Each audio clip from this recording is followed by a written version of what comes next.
Sa lahat ng ating mga kapatid sa Pilipinas at dito sa UAE, isang magandang umaga sa lahat. Ito pong ating worship service sa araw na ito, every Friday. Ang ating papuri sa Panginoon, pagbibigay ng glory kay Lord. No? Huwag nating hayaan na manakaw ng kaaway ang araw na ito. Because the day, the Friday, the Sabbath day, the holy day, tandaan nyo yan, lahat ng buong mundo mayroong tinatawag na holy day, no? Meron tayong day of araw ng papahinga. Pero sa araw na ito, ibigay natin ng papuri, pagsamba sa ating Panginoon. So, praise God, tayo po ay manalangin.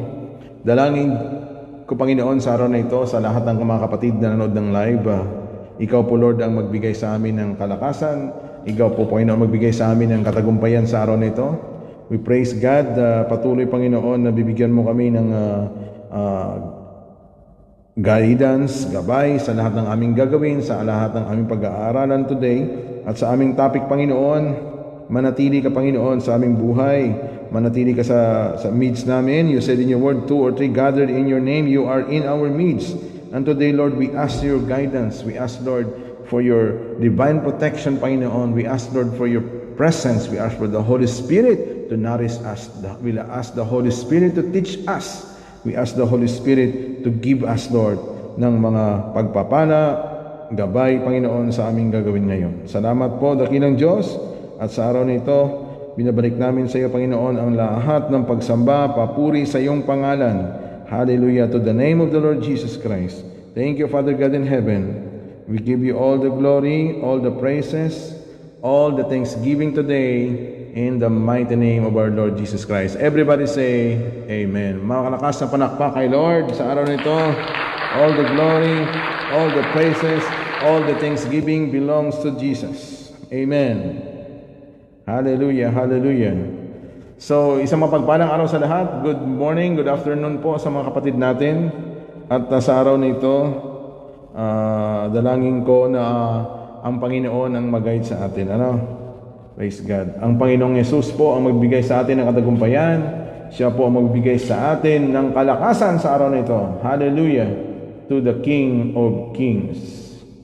Praise the name of our Lord. Hallelujah. So, praise God. Diretso na po tayo sa ating topic today. Diretso na po tayo sa ating pag-aaralan. At ang pag-aaralan natin ngayon ay about the restoration. No?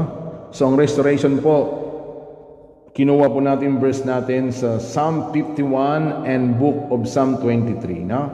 So, Holy Spirit, bless your holy word. Psalm 51, verse 1 to 10. Have mercy on me, O God, according to your unfailing love.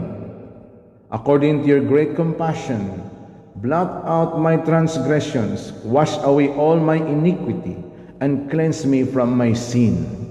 For I know my transgressions, and my sin is always before me. Against you, and only have I sinned, and done what is evil in your sight. So you are right in your verdict, and justified when you judge. Surely I was sinful at birth, sinful from the time of my mother's conceived me. Yet you desired faithfulness even in the womb. You taught me wisdom in the secret place. Cleanse me with hyssop, and I will be clean. Wash me, and I will be whiter than snow. Let me hear a joy of gladness. Let the bones you have crushed rejoice. Hide your face from my sins, and blot out all my iniquity. Create in me a pure heart, O God, and renew a steadfast spirit within me. Holy Spirit, bless your holy word today.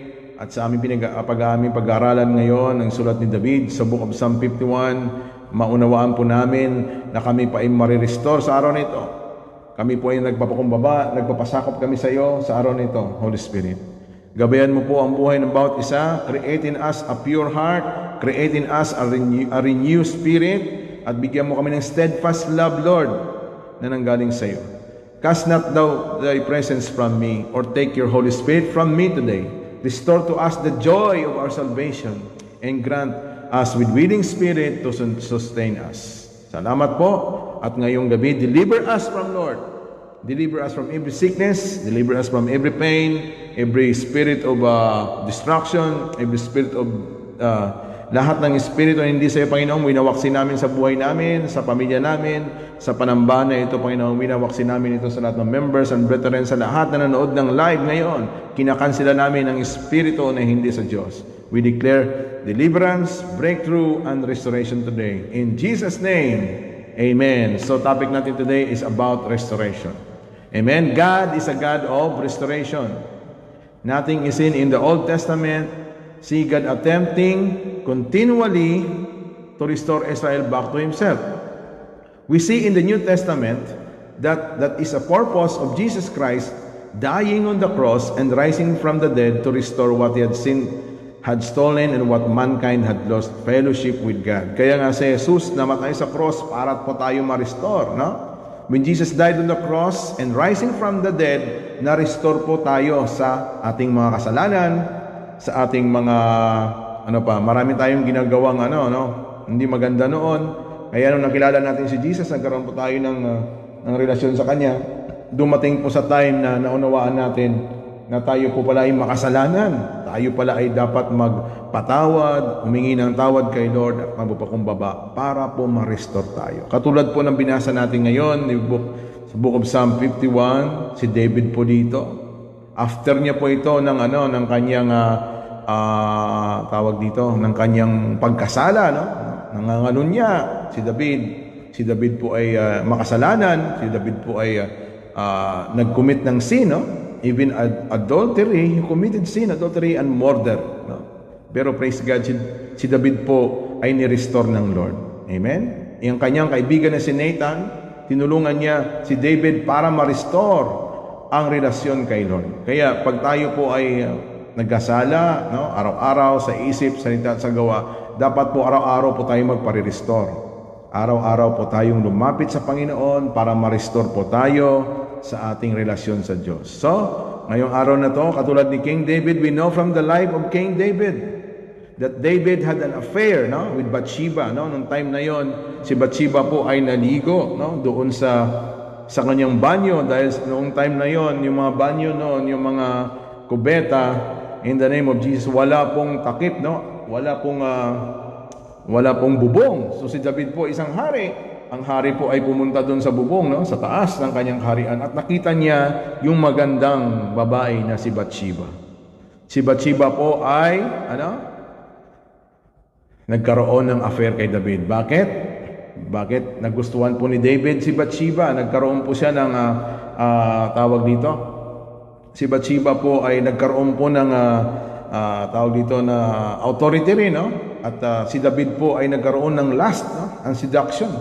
Nagkaroon siya nagustuhan niya po si Bathsheba. Pero ngayong araw na to, ang story ni David, siya po ay nagkasala sa husband, nagkasala sa kapatid, nagkasala sa lahat. Even sa kanyang kaharian, nagkasala po si David. Pero praise God, alam nyo ba, isang susi ng restoration sa buhay natin kung tayo po ay umamin sa ating pagkakasala. Amen. Kaya ang araw na to, kung ano man naisip natin, nasabi natin, nasalita natin, amen, ano man ang nagawa ng kasalanan sa araw na ito, o kahapon, o ng isang linggo, isang taon, o kaya 3 taon na nakalipas. Ngayong araw na to, ipaalala sa atin ng Panginoon at hingi natin ng tawad kay Lord at i-restore ka ng Panginoon. Kaya dalangin ko yung kagalingan sa lahat ng mga sakit ngayon sa mga kapatid natin. Kung may mga kapatid tayo ngayon na may sakit, even COVID, even anong klaseng sakit, kayang pagalingin ng Diyos. Just tell them, if you want to have a restoration, ask forgiveness to God. I-message mo yung kapatid mo, sabihan mo, kasi ang prayer natin, naririnig naman sa langit. Kaso, yung taong pinagpipray natin, kailangan din ng divine relationship. Kailangan din ng connection kay Lord. Kaya dapat sabihan natin, turuan natin ng prayer of repentance. So sa araw na ito, sa topic natin sa Psalm 51, si David po ay nilapitan ng kanyang kaibigan. Kaya napaka-importante po may kaibigan tayong mga Diyos. May kaibigan po tayong malapit sa Panginoon. Kaya kung ikaw yung malapit sa Panginoon, sabihan mo ang kaibigan mo pag nagkakasala, nagkakamali, sabihan mo. Katulad ni David, ni-remind ni Nathan, David, nagkasala ka sa Diyos at sa tao, humingi ka ng tawad. Diba? So, Praise God, ganun din tayo ng mga magulang kapatid sa Panginoon. Pag tayo po ay nakikita natin ang ating mga kapatiran o kaya kaibigan mo na nagkakasala, nagkakamali, huwag natin pabayaan. Just remind them, no? Lalo na po sa panahon ng pandemya ngayon, no? Malapit nang dumating si Lord. No?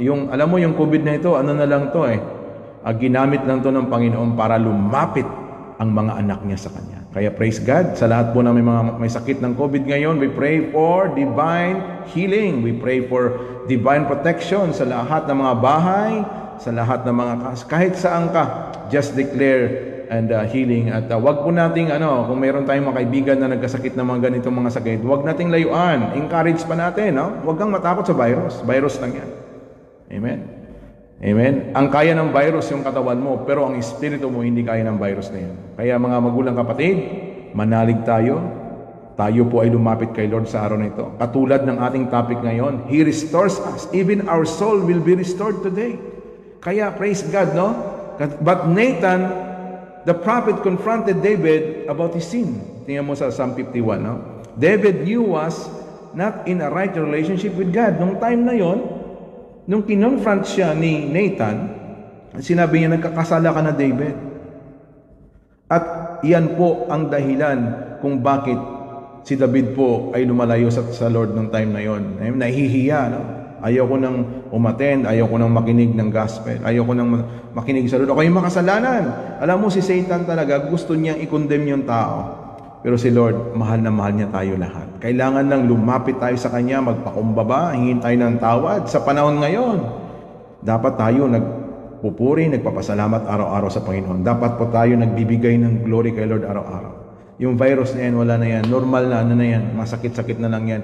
The Bible says, by the stripe of Jesus, in book of Isaiah 55. By the stripe of Jesus, we are already healed, no? Kaya nung namatay si Jesus sa krus ng Kalbaryo, lahat ng sakit, kaya niyang pagalingin. Amen. Minsan, ginagamit ng Lord yung mga sakit na ito para magpakumbaba tayo, para lumapit tayo kay Lord, na hindi natin kaya kung wala siya sa buhay natin. Amen? Okay, diretso po tayo sa topic natin. David knew every time he laid his head on his pillow each evening. No? Palagi siyang naalala. Nung natutulog si David, siguro naalala niya, makasalanan ako, nangalunya ako, at namatay pa yung husband dahil sa akin. Di ba? So ngayong araw na to, I want two aspects lang ang ating topic. I want to declare a topic today about the two aspects, no? Kung paano tayo ma-restore. Gusto niyo ba ng restoration ngayong araw na to? Alam mo, ang restoration nanggaling kay Lord. Amen? Amen? Physically, emotionally, spiritually, even financially, God will restore you today. No? So, sa lahat ng area ng buhay natin, there is a restoration. Pero, number one po, na dapat ma-restore sa atin, yung ating relasyon sa Panginoon. Mga kapatid, kamusta naman po ang relasyon natin kay Lord? Busy na ba tayo sa trabaho? Ano pa? Ano pang kabisihan natin? No? Mas mahal ba natin ang pamilya natin kay Lord? Mas mahal ba natin yung mga bagay sa mundo? Compare kay Lord? Check our heart today. I-check natin yung ating mind today. I-check natin yung motives of our heart. Alam mo, isa sa susi ng restoration, yung tayo po ay nag-admit that apart from Lord, we cannot do anything. Kaya ngayong araw na to, dalangin ko sa lahat ng mga kapatid natin na nanonood ng live, praise God, no, sa buhay ng bawat isa. Dahil ang topic na ito, God will restore you. Number one po, the Lord is restoring our personal relationship sa Kanya. Amen? Nung time na ang unang tao nagkasala, amen, nawala po ang relasyon. Amen? Naputol po ang relasyon kay Lord. Kaya, glory to God, nang dumating po sa atin ng Panginoong Jesus, na-restore po even our relationship to God. Amen? Bakit merong religion? Oh? Diba? Bakit maraming mga religion, iba-ibang klaseng relihiyon sa mundo? Bakit? Religion means, is a restoration. No? Religion is, ibig sabihin, pagbabalik loob sa Panginoon. Amen. Ginamit ng Diyos. No? Gusto ng Diyos mabalik ang kanyang relasyon sa kanyang mga anak. Amen. Kaya ngayong araw na to, I declare and decree, lahat ng nanood ng live at mag-share nito, even sa mga kapatid natin na kailangan si Lord. No? Ang alam mo, ang sakit, kayang pagalingin ng Panginoon. In the split of a second, you will be healed. Sickness in the body, sickness in the mind, emotionally, even financially, God will restore you. Only you need to be humble. No? Humble in the sight of God. Lord, hindi ko na kaya, Panginoon. Sana ko kukuha, Lord. Anong dapat kong gawin? Amen. And you need to communicate. Amen. To your, sa kapamilya mo, kailangan mong sabihin yung katotohanan. Sabihin mo kung ano yung nararamdaman mo. Katulad ni Nathan, niremind niya si David. David, nagkakamali ka na. Nagkakasala ka na. Amen. At praise God, ano pong nangyari? Na-restore po si David. Amen. Kaya po, number 1 po, na restoration, the Lord will restore our relationship to Him. Alam mo, pasalamatan natin ng Diyos na restore po ang ating relasyon sa Kanya sa pamamagitan po ng ating Panginoong Jesus. Praise God. Amen? Kaya yung mga bagay na yan sa mundo na ito, trabaho mo, lahat mawawala yan. Amen? Mawawala lahat yan. Kayamanan sa mundo, mawawala lahat yan. Pero ang ating relasyon kay Lord, hindi mawawala. Hanggang sa muli niyang pagbabalik. Amen. God will preserve that relationship because you trust God, you obey His commandments, and you fulfill what you vow to God. Amen. Ang vow natin sa Panginoon, maglingkod, magpuri, to share the gospel. Yan pong trabaho ng Kristiyano. Sa panahon ngayon, hindi mo hinihingi, binibigay ng Diyos. Amen. Huwag kang trabaho para sa pamilya ng todo-todo. Magtrabaho ka ng trabaho pero wala si Lord sa buhay natin. No? Marami pong pamilyang gano'n na nakakaawa, na nalulungkot, pero nandito tayo para palakasin sila. Ang pamilya mo at pamilya natin lahat ay example po na si Jesus po ang maging sentro ng family natin. Everything will be revolved is Jesus as the center. Si Jesus po lagi nasa sentro. Ano man ang ating mga desisyon, ano man ang ating ginagawa, dapat si Jesus po ang nasa sentro. Kaya minsan, wag nating gawin yung araw talaga ng yung Sabbath day. Make it holy. No? Ayaw ng Panginoon na God is a jealous God. Gusto niya unahin siya. Amen. Praise God. So, number 1, na-restore po sa atin ang relasyon. Kaya kung na-restore ang relationship mo kay Lord, praise God. No?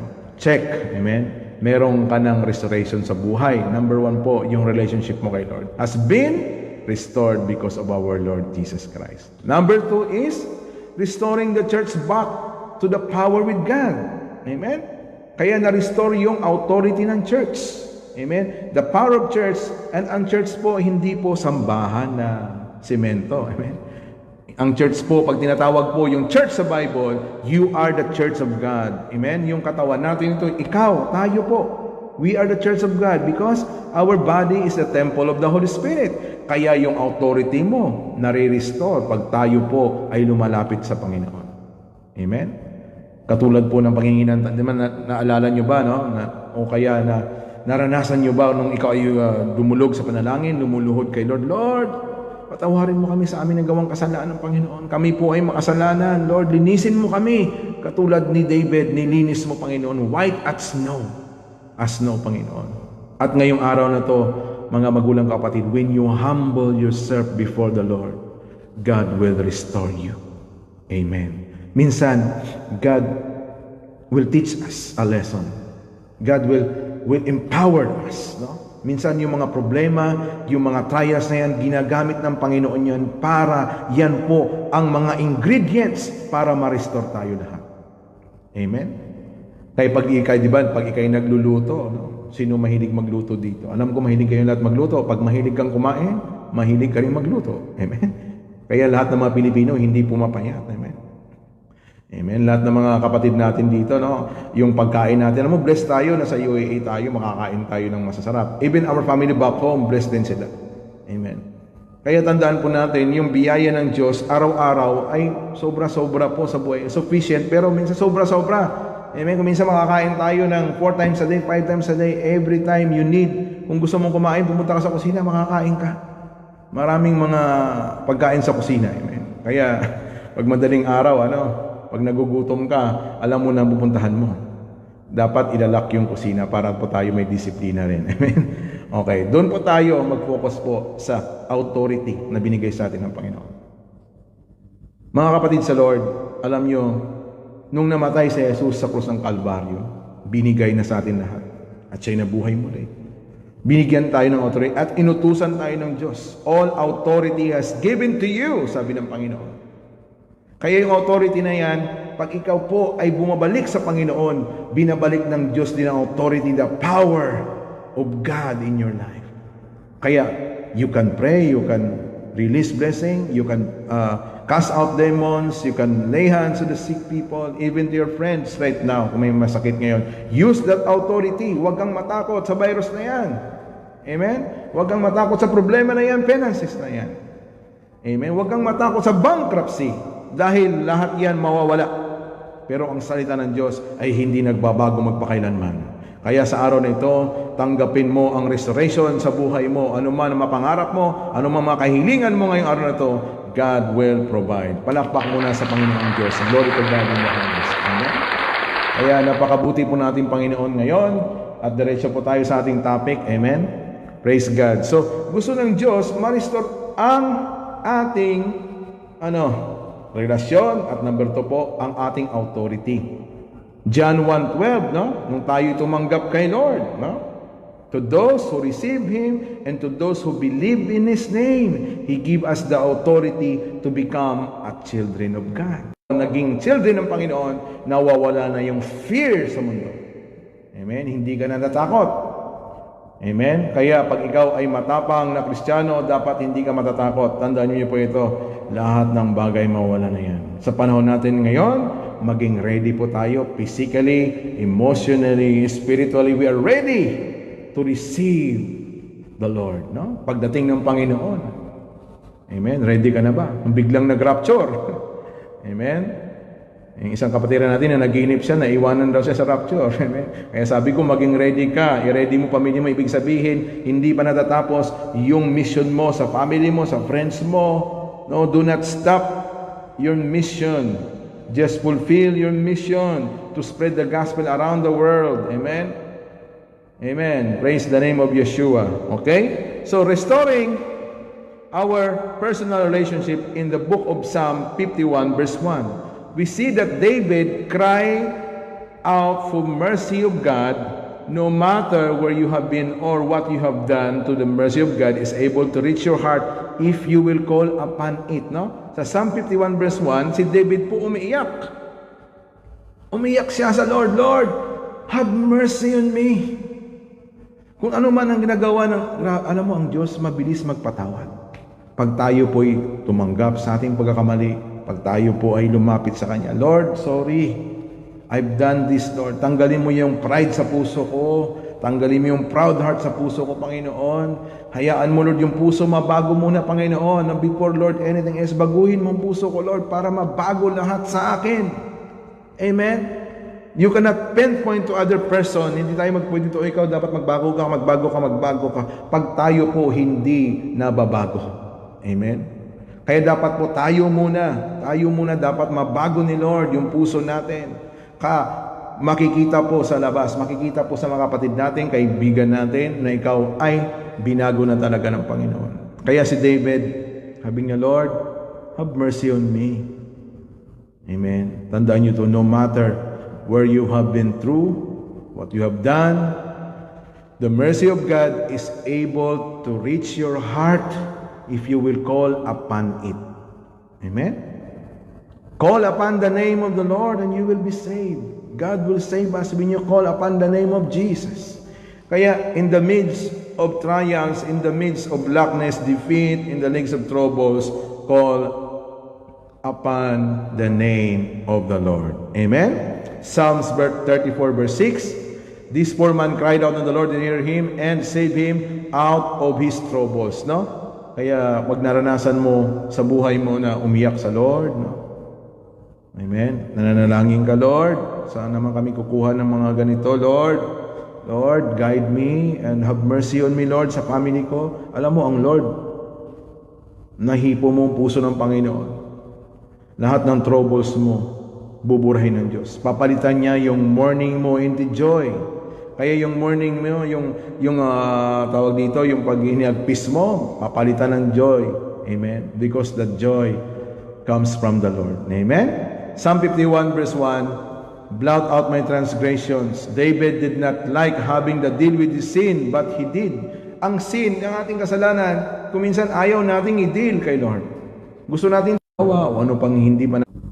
Amen, praise the Lord. Balik po tayo, no? Medyo nawala po yung ating signal, pero glory to God, andito naman tayo. So, gusto ng Panginoon na tayo po ay lumapit sa Kanya. Tayo po ay magpalinis. Tayo po ay humingi ng tawad kay Lord. But praise God, ngayong araw na to, God will wash away, no? Sabi niya, sabi ni David dito sa book of Psalm 51 verse 2, wash me truly from my iniquity. There is no washing like the washing of the Lord. He will wash away even the darkest of stains of sin. Kaya ang kaya lang na maglinis ng ating magpatawad ng ating kasalanan, ang ating Panginoong Jesus. Siya po ang maglinis nito at alisin niya. Di ba sabi niya,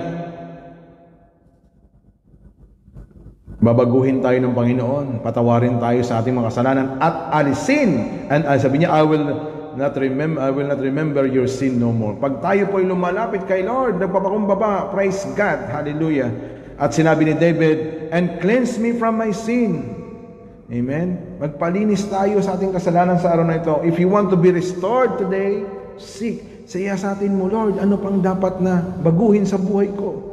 God is the only one can do it. No? What can wash away my sin is only the blood of our Lord Jesus Christ. Kaya nung namatay si Kristo sa Calvary, yung dugo niya na dumanak doon sa cross. Tandaan niyo po ito mga kapatid sa Panginoon.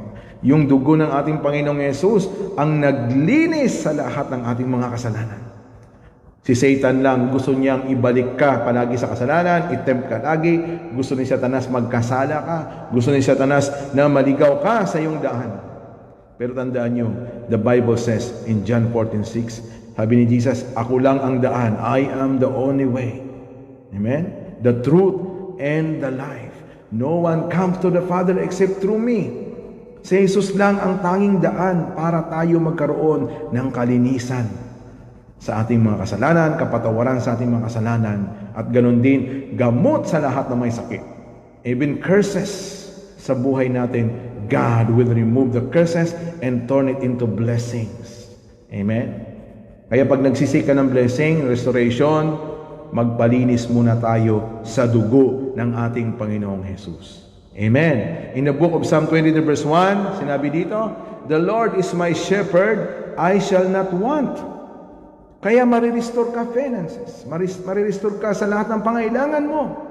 Tandaan mo ito, mga magulang kapatid sa Panginoon. Hindi natin kaya lahat ng gastusin, hindi natin kaya lahat sa mundo na ito pag wala si Lord. Kaya palagi mo i-declare, Lord, you are my shepherd, and I shall not want. Ikaw po ang aking pastol at hindi po ako magkukulang.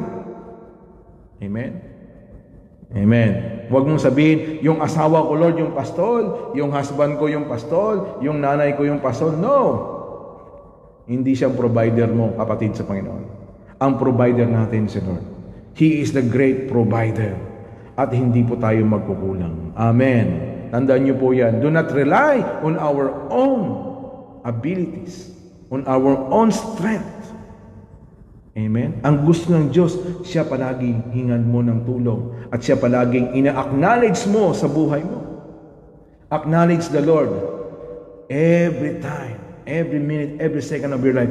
You need to acknowledge God that He is our shepherd and we will lack nothing. Amen? And verse 2, sinabi dito, He make to me to lie down in the green pastures. He leadeth me beside still quiet waters. Amen? Kaya nagkakaroon ka ng peace. Marirestore sa iyo yung peace of mind. Amen?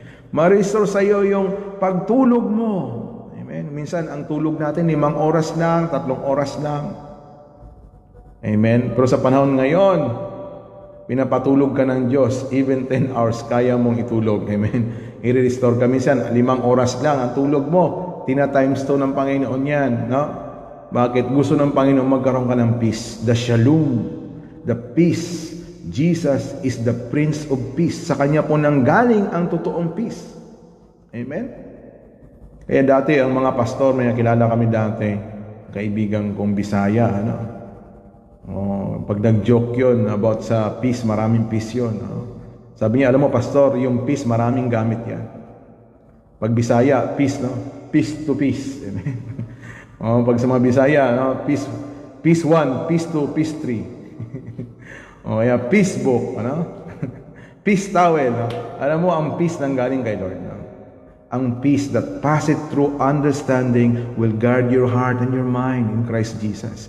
Kaya, dati hindi ka makakatulog sa problema, kung ano na lang iniisip mo, hindi ka makatulog sa gabi, mayroon kang tagyawat dito, lahat na lang nagkatagyawat dahil wala kang peace. Pero ngayon, if you have a right relationship with the Lord Jesus Christ, if you obey and you follow His will in your life, magkakaroon po tayo ng peace. Shalom. Amen. So, He restores our soul. Ni-restore ng Diyos ang ating kaluluwa. Alam mo, yung kaluluwa natin, ito po yung umiiyak. Di ba ang tao, composed of body, soul, and spirit. Amen. Kaya tandaan nyo yan, ang soul po natin, ito po yung umiiyak. Amen? Yung body natin, ito yung may 5 senses, ito yung nagkakasala. Amen? Kaya ingatan po natin yung ating katawan. Huwag po nating hayaan na mawala po tayo kay Lord. Amen? One of the greatest truths to being restored is to allow God to lead. The Spirit will draw to bring back, to put back, and God desires restoration. Ito na ngayon. Paano tayo makasunod ngayon kay Lord? Di ba? Ang gusto ng Panginoon, the truth will be restored. Allow Him to lead the Holy Spirit in your life. To draw you back to God. Kaya nga, without the Holy Spirit, hindi tayo makalapit kay Lord. Without the Holy Spirit, hindi tayo marirestore. Amen? Bakit? The Holy Spirit, He is the one who, ino-confirm niya ang lahat ng nakalaan, nakasulat po sa Biblia. And the Holy Spirit is our comforter. The Holy Spirit is our God. And He is, amen, the one who teaches you how to pray. Amen. He is the Holy Spirit who give you the authority. And the Holy Spirit is the one who will restore us. In the name of our Lord Jesus Christ. Amen. Kaya dapat po, palagi po tayong magpapuspos po sa Holy Spirit. Palagi po natin i-invite yung banal na Espiritu sa buhay natin. Kailangan, invite mo palagi, Holy Spirit, fill me now. Kaya, di ba sabi ni David, di ba sabi niya doon sa Book of Psalms, tingnan natin, ang pinakalas doon, sabi niya, hallelujah, create in me a pure heart, O God, in the book of Psalm 51 verse 10, and renew a steadfast spirit within me. At sa verse 11, itong sinabi niya, tandaan niyo po ito, do not cast me from your presence or take your Holy Spirit from me. Huwag mong hayaan mawala ako, Lord, sa presensya mo. At huwag mong hayaan mawala ang banal na Espiritu sa buhay ko. Amen. Praise God. So yan po ang gusto ng Panginoon. Palagi tayong puspo sa banal na presensya ng Panginoon. The Holy Spirit is the one who will prosper you. The Holy Spirit is the one who guide you along the way. The Holy Spirit will guide you in all truth. Ilalabas niya yung lahat ng kamalian natin, ipapakita sa iyo, anak, ito yung pagkakamali mo. Hindi ito mali ng kapatid mo, ito yung mali mo, at dapat ito mabago. At humingi ka ng tawad kay Lord sa araw na ito. Ask the Lord to cleanse us. Ask the Lord to renew us para gumanda po ang buhay natin. Even pandemic time, sa panahon natin, huwag kayong matakot. Ang lahat ng tiwala at lahat ng sumusunod kay Lord, amen, kasama po yun sa langit. Amen? To those who will overcome until the end, yun po ang makakasama sa Panginoon. Kaya huwag kang matakot, manalig ka. Amen? Just believe God will bring back all na ninakaw ng kaaway sa iyo. Lahat ng ninakaw ni Satanas, i-restore sa iyo. Dapat manalig ka man ng panataya ka. God will restore you today. Basta magpakumbaba ka sa Diyos, magpakumbaba ka sa mga tao, at humingi ka ng tawad sa lahat na nagawa mong kasalanan. Amen? Huwag mong patigasin ang puso mo. Huwag natin patigasin ang puso natin. Hingi tayo ng sorry. Alam mo yung sorry, very powerful word yan pag nagaling sa puso natin. At alam ng Diyos kung totoo yung sorry na yan. Amen? Dapat with a humble heart, no? Tayo muna magpa-renew, Lord. Renew the right spirit from me. Let your Holy Spirit be with me and give us a new heart, Lord. Restore to me the joy of thy salvation. At later on, pag may nakita kang kapatid na hindi mo nagawan mo ng pagkakamali, lapitan mo. Sorry, sister. Sorry, brother. Meron akong nagawang pagkakamali sa'yo. O minsan mayabang ako, minsan mapagmataas akong tao. Patawarin mo po ako. At nawa, ang Holy Spirit po ang mag-guide sa atin para maghari po ang pag-ibig ng Diyos sa buhay natin. Yan po ang gusto ng Diyos para ma-restore tayo. Tayo muna. Amen? Tayo muna. Huwag natin i-blame sa ibang tao. Tayo muna. Tayo muna magpaayos kay Lord. Kaya kung gusto mo ng restoration, allow the Lord to cleanse us and allow the Lord to redeem us. Amen? Praise God. Okay? So, it is when you and I to try to lead our way that we got in trouble. Sometimes, nalid tayo talaga sa trouble pag walang guidance ni Lord. Kaya nga, kung may businesses ka, o ano man ang business nyo ngayon, ano man ang mga trabaho nyo ngayon, always ask the leading of the Holy Spirit. Huwag tayo agad-agad mag-decide na hindi tayo humihingi ng guidance sa Panginoon. Minsan, ang emotion natin, yan ang nangunguna. Alisin muna natin yan. Amen? Minsan ang emotion natin, yun ang nagdadala sa atin sa distraction. Ay marami nagkakaaway-away, nagkakagulo na pamilya dahil sa emosyon. Pero when the Holy Spirit will lead you and you ask and you consult the Lord, Lord, ano ang tama kong gawin para maging maayos? Bibigyan ka ng kasagutan ng Panginoon. And He will lead you out of trouble. Aalisin ka ng Lord sa trouble life. Basta,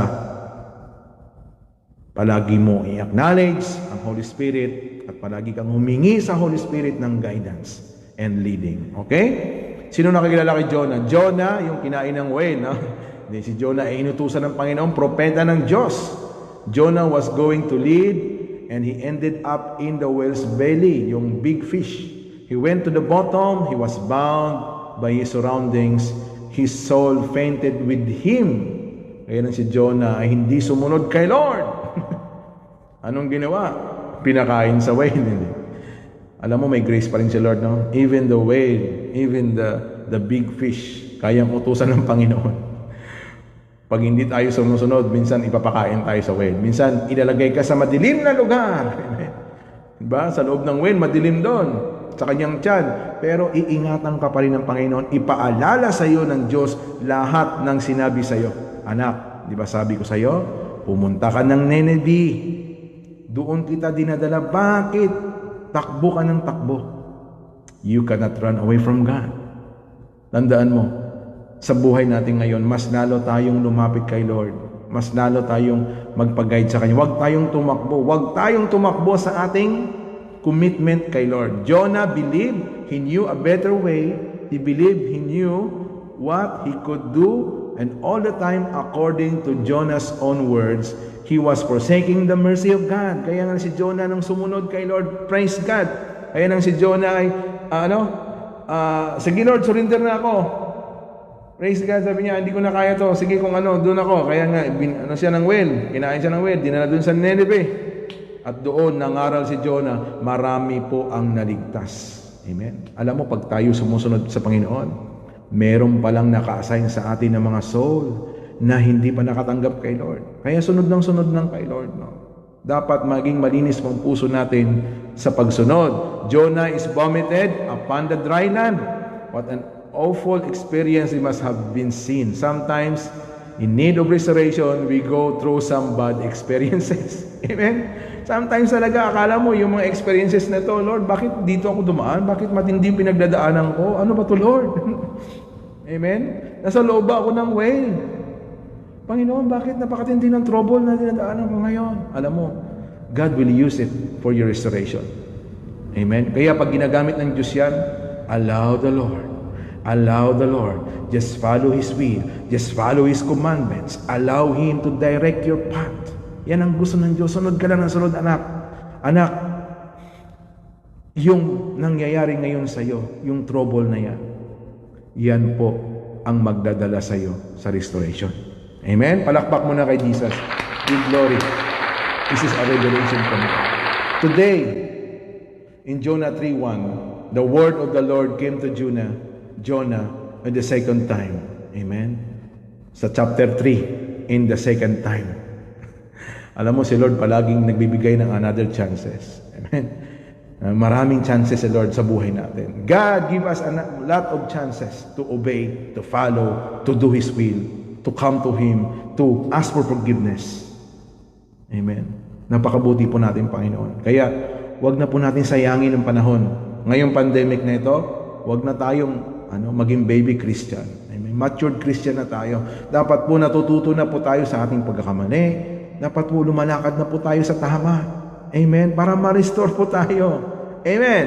Today, you can be restored. Mercy can be found. Transgression can be blotted out by the master hand. You can be washed truly. You can be cleansed from your sins. One of the greatest restorations that happened in the Bible is with the man that was disciple Christ, Peter. Si Peter, di ba, na-restore din. Alala niyo yun. Disciple na ng Lord yun. Pero, naandoon na siya. Nakita niya yung himala. Nakita niya si Kristo kung paano nag-cast out ng demonyo. Nakita niya kung paano mag-miracle si Lord sa harapan niya. Pero dumating yung weakness ni Peter. Natakot, no? Yung weakness ni Peter, yung takot. Kaya praise God, alam mo yung takot na yan. Yan minsan ang gagamitin ng Panginoon. No? Yung takot mo sa mundo, mapatayin si Peter noong time. Sino kilala kay Lord? Kilala mo ba si Jesus? Kasama ka ata doon, no? Dininay niya si Jesus ng 3 times. And Jesus already prophesied it. At nangyari po, sinabi ng Panginoong Yesus. He denied Jesus 3 times, but Jesus, after noon, nung namatay siya, nabuhay sa muli, binalikan niya si Peter. At nirestore niya si Peter. Bakit? Sa lahat kasi ng tinawag niya, lahat ng pinili niya, may tinuturo ang Diyos. Even sa mga disciples niya noon, lahat yon tinuruan niya. Hanggang sa lahi natin ngayon, kung ikaw man si Peter, no? Amen? O kaya minsan nadidinay mo si Lord sa buhay mo. Hindi mo mapakilala, hindi mo ma-share si Lord sa kaibigan mo, sa pamilya mo. Praise God, i-restore ng Lord ngayong araw na to. Peter walked out there and knew he had died spiritually. But after the resurrection of Jesus, said, tell others that I am alive, and tell Peter also. Amen? Kaya praise God. No? Si Jesus po talaga is the one who restored us. Even his disciple, no? Pinakita niya na kung ikaw ay nag-doubt sa akin, even si Thomas, lahat ng tinuruan niya, doubting Thomas. No? Hindi maniwala na nabuhay si Kristo. Pero sabi ni Lord, meron iba-iba talaga ang klase ng tao sa mundo. To see is to believe, no? Merong tao na, merong Kristiyano na gawin mo muna, Lord, maniwala ako. Alam mo kay Lord, manampalataya ka muna at gagawin niya. Ganon po sa presensya ng Panginoon. Amen? Peter found restoration and preached after po ni Peter. Ito po, na-restore siya. After Peter was restored, he preached on the day of the Pentecost sa Book of Acts. After niya na ma-restored ang kanyang relasyon kay Lord, alam mo, there is a big commitment and the big, gagamitin ka to preach the goodness of God. And on that day of the Pentecost, 3,000 souls are saved. 3,000 kaluluwa ang na-save nung time na yon. Di ba? Praise God. Kaya pag nire-restore ka ng Lord, lahat ng ninakaw ng diablo sa'yo. Amen. Pag nirestore ang relasyon natin sa Panginoon, lahat ng ninakaw sa iyo ng diablo mula pagkabata, ibabalik niya. Lahat ng original plan ng Lord sa buhay mo, ibabalik ng Diyos sa iyo, mga kapatid sa Panginoon. Palakpak kay Jesus. Hallelujah. Receive it by faith. Hallelujah. God restores when men and women cry out for mercy. Amen. The Lord will lead you back. Follow the leading of His Holy Spirit. The gentle, yung mga lying natin, yung pagkakamali natin, yung hindi tayo tumutupad, hindi tayo sumusunod. Kaya naglalay po tayo sa kapatid natin, no? Kaibigan man, kahit kanino, alam mo, i-restore na, papalitan ng truth yan. At alam mo, the truth will set us free. Jonah is restored, no? Also from disobedience. Pero si David is restored from an affair and murder. Samson is restored from backsliding, from lustful affair kay Delilah. Peter is restored from cussing and denying he knew the Lord. No doubt po. Lahat ng kanyang pinili, tinawag sa Biblia, he restored. Kaya ngayong araw na to, no doubt, we can be restored today in the name of Jesus. Amen? David shouts aloud, he restores my soul. Do you need restoration of fellowship with God today? Do you need restoring a previous walk to God? Amen? Kaya mga magulang kapatid sa Panginoon, pag kailangan mo ng restoration ngayon, manampalataya tayo, itaas po natin kamay natin kay Lord at manalangin po tayo. Father God, thank you for your word today. Thank you, Lord, for divine restoration. Our relationship to you, Lord, ang unang ma-restore. Lead us, Holy Spirit, cleanse us from our sins. Fill us, Lord, with your Holy Spirit. And Father God, we ask that this body is a temple of the Holy Spirit. I rebuke, I renounce, I cancel all the sins, Lord, na mga, even sa aming mga ninuno, even sa aming mga generation, Panginoon, na hindi nahinga ng tawad, Panginoon. We pray, Lord, na patawarin mo, Lord, ang aming lahi, Lord. Have mercy on us, Lord. Have mercy on us, Jesus, today. Lord, restore to us, Lord, the joy of thy salvation. Ano man ang kahilingan ng iyong mga anak ngayong gabi, Lord, dalangin ko na i-impart mo ito, Panginoon, sa kanila. The divine restoration. Spiritually, number 1 po ang relasyon namin sa iyo ngayong araw na to. Number 2, relationship, spiritually, physically, emotionally, Lord. Alisin, Lord, ang emosyon sa buhay namin. Palitan ito, Panginoon, ng right relationship. At tanggalin mo, Panginoon, ang spirit of pride, proud heart, lying spirit, even the spirit of poverty, lackness, even the spirit of sickness and diseases, Lord. Sa lahat ng may sakit ngayon, Panginoon, we pray for divine healing sa lahat ng anong klaseng sakit, high blood, anumang sakit, Panginoon, even, Lord, even sickness sa mga COVID, viruses. In the name of Jesus, I declare healing to the body of your people today. Because, Lord, of your forgiveness, of your mercy and grace we receive today, Lord God. I release that blessing. I release that healing. I release that restoration. In the name of our Lord, Yeshua HaMashiach, Jesus Christ the Messiah, our Lord and Savior. Amen. Receive, and I declare blessing, long life, and blessing in the name of Yeshua. Lord, I declare blessing, long life to your people today. Sa aming natutunan po, that we need a restoration. We need you, Lord, to restore us. We need you, Lord, to guide us. We need you, Lord, in every area of our life, Lord. You are the center of our life today. Father God, pagpalain mo lahat ng prayer request ng iyong mga anak. Pagpalain mo lahat nakikinig, nanonood ng live ngayon. Sa lahat ng hindi pa nakatanggap sa iyo, Panginoon, gamitin mo kami, Lord God. Napaka-importante, Lord, sa iyo ang soul, no? Isang soul, Panginoon, bumalik sa iyo, Panginoon. Katulad po, Lord, ng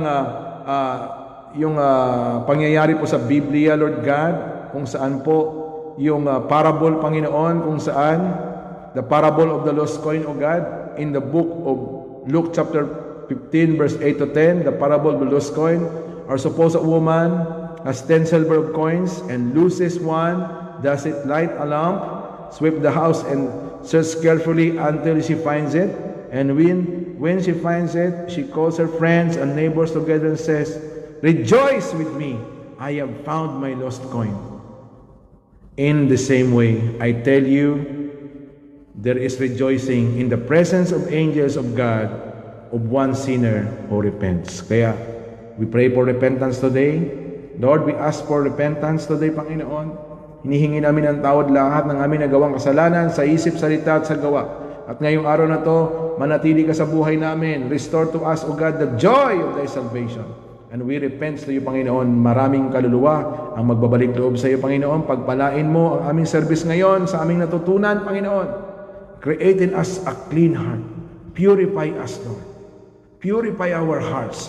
Restore to us, Lord, yung pusong dalisay. Yung pusong handang sumunod sa iyo. Salamat po sa lahat ng mga kapatid na nanood ng live. Pagpalain po sila.